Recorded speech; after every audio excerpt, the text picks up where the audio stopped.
खमागणी। मेरा नाम प्रेम सिंह है। आज हम आपको राजपूताना से एक यूनिक फूड स्टोरी बता रहे हैं, जो कि अतना जैसे मेवाड़ या मारवाड़ में अतना एक तरह को पिक्कल को बोलते हैं, यानी कि अचार को।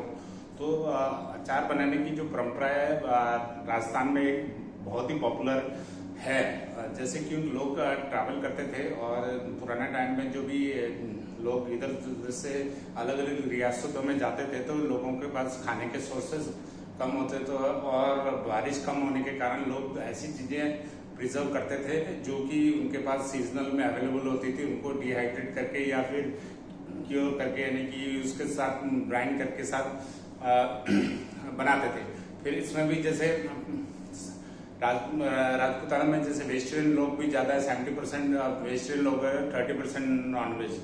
तो नॉनवेज जो भी कम्युनिटी है उनमें वाइल्ड जैसे हंटिंग मीट्स का जो प्रचलन है बहुत ज्यादा होता है। तो हंटिंग मीट्स में जो भी ये परंपरा रहती थी कि जो भी आप जब भी ट्रैवल कर रहे होते या फिर आप हंटिंग करके लाते थे, तो एज इट इज जो भी मीट डे वाइज जो भी कंज्यूम हो जाता था, तो उसको कंज्यूम करने के बाद जो भी एक्स्ट्रा मीट होता था या तो कुक कर लेते थे या फिर उसको जैसे क्योर कर लेते थे, यानी कि अचार डाल देते थे। तो जैसे कुछ भी हो गया था हंटिंग मीट्स में, जैसे वाइल्ड बोर हो गया, रैबिट्स हो गया, और भी बहुत सारे जैसे हंटिंग मीट्स होते जिसको जैसे क्योर स्पाइसेस के साथ और सॉल्ट, जैसे सी सॉल्ट आता था पहले, तो वो उसके साथ क्योर कर देते थे।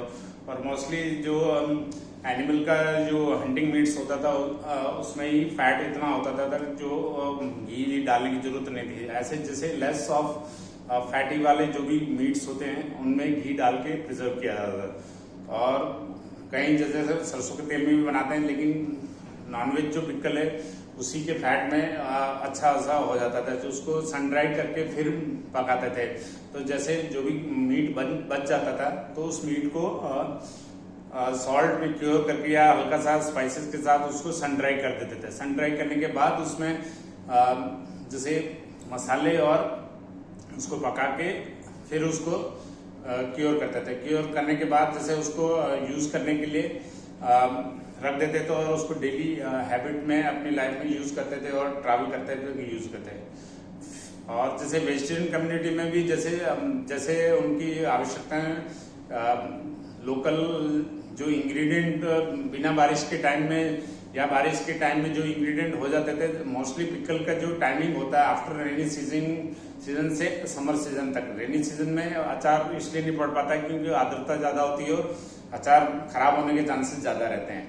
तो जैसे बारिश से पहले या फिर जैसे आम का भी अचार पड़ता है, तो हल्की बारिश जैसे चालू हो उससे पहले ही पड़ता है, बीज जैसे पड़ता है। तो बाकी जो डेजर्ट में जितनी भी बेरीज होती है जो खट्टी है, और भी जैसे पिकल जैसे केर, सांगरी, करौंदा, गुंदा, लसोड़ा, ऐसी बहुत सारी जैसे वाइल्ड जो वेजिटेबल्स हैं जिनको क्योर करके जैसे अचार बनाया जाता है। अचार बनाने के बाद उसको प्रिजर्व किया जाता था, और जब भी आपको डेली लाइफ में यूज करने के लिए उसको यूज किया जाता है।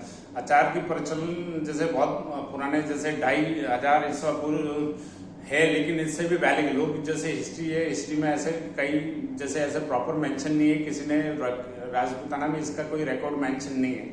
जो भी लेखक हुए हैं जो बाद में हुए उन्होंने मेंशन किया है, लेकिन अचार लोग बहुत पहले से खाते आ रहे हैं।